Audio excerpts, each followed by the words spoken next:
Kneser और जादुई टोपी। नेसा एक युवा लड़की थी जो अपने बड़े परिवार के साथ एक खेत में रहती थी। अपने परिवार से काम करने के लिए लगातार याद दिलाने के बावजूद वह एक आलसी और दिवास्वप्न वाली लड़की थी जो अपना समय अपनी दुनिया में बिताना पसंद करती थी। एक दिन अपने भाई बहनों के साथ गर्मागर्म बहस के बाद नेसा घर से भाग गई और खुद को एक पेड़ के नीचे पाया।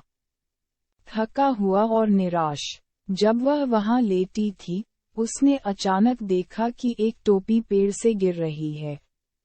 जैसे ही सूरज ढल रहा था, नेसा टोपी उठाई और गर्माहट के लिए पहन ली। उसके आश्चर्य करने के लिए टोपी जादुई निकली, और जैसे ही उसने इसे लगाया, उसने पाया कि इसमें इच्छाएं देने की शक्ति थी। नेसा चकित थी और एक के बाद एक इच्छाएं बनाने लगी।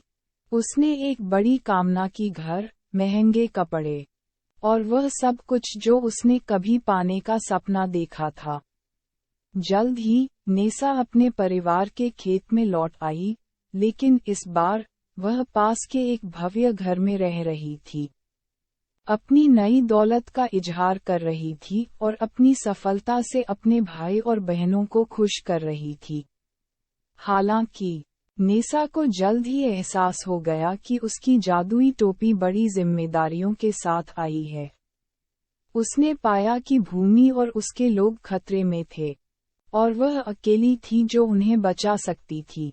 नेसा जानती थी कि उसे कदम बढ़ाना होगा और अपनी नई शक्तियों का उपयोग करना होगा लोगों और उस भूमि की मदद करने के लिए जिसे उसने हमेशा प्रदान किया था।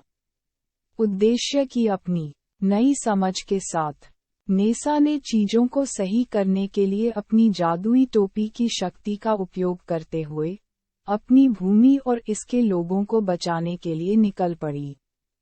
उसने कड़ी मेहनत और समर्पण का मूल्य सीखा, और जल्द ही वह आसपास के लोगों के लिए एक प्रेरणा बन गई। उसका अंत में नेसा एक आलसी और स्वार्थी लड़की के रूप में नहीं, बल्कि एक जिम्मेदार और मेहनती युवती के रूप में अपने परिवार के खेत में लौट आई, जिसने लोगों और उस भूमि की देखभाल करने का महत्व सीखा था जिसे वह प्यार करती थी।